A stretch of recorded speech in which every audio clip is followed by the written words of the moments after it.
Hey guys, the Southeast Texas nonprofit is asking for the community's help in continuing their mission to provide homes to homeless veterans. This is all coming from the Rural Homeless Network in Kirbyville. I spoke to them today, the executive director, Miss Stephanie Tadlock. She tells me that this has been her dream since she got on board, is to offer veterans homes.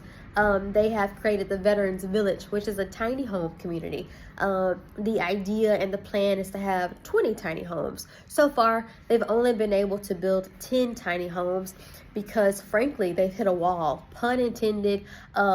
Donations have just stalled. They don't have any money to build the remaining 10. So you go out there, you see just a plot of land. They've been able to do plumbing, but no buildings have been erected yet. And so she said the need to house veterans in Southeast Texas has just grown so much, and it's so great. I spoke to one veteran who lives out there currently. He tells me that it's just it changed his life. It gave him hope again. He was on the brink of losing hope.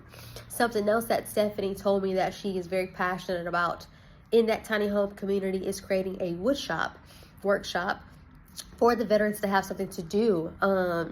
Right now they have the building, but they don't have any tools inside the workshop. Another veteran I spoke to, he told me that his trade was working with sheetrock.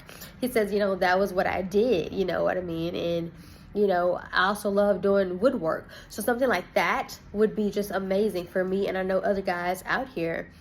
He says, I know that, like I said, it would just be so beneficial because a lot of times it's so quiet out here, and that's not necessarily good for veterans. He says, I feel like, doing something with your hands creates a sense of pride, and maybe you can sell that and put more money back into this place that they call home.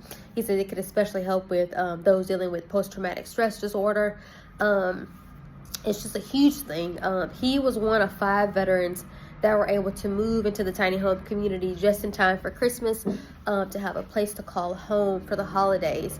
I want you guys to take a listen to what the executive director told me today about just how great this push is for them to get this project complete. It breaks my heart to have to, consistently say, yes, we have plans to build the next 10 homes, but due to funding, it's put on hold right now.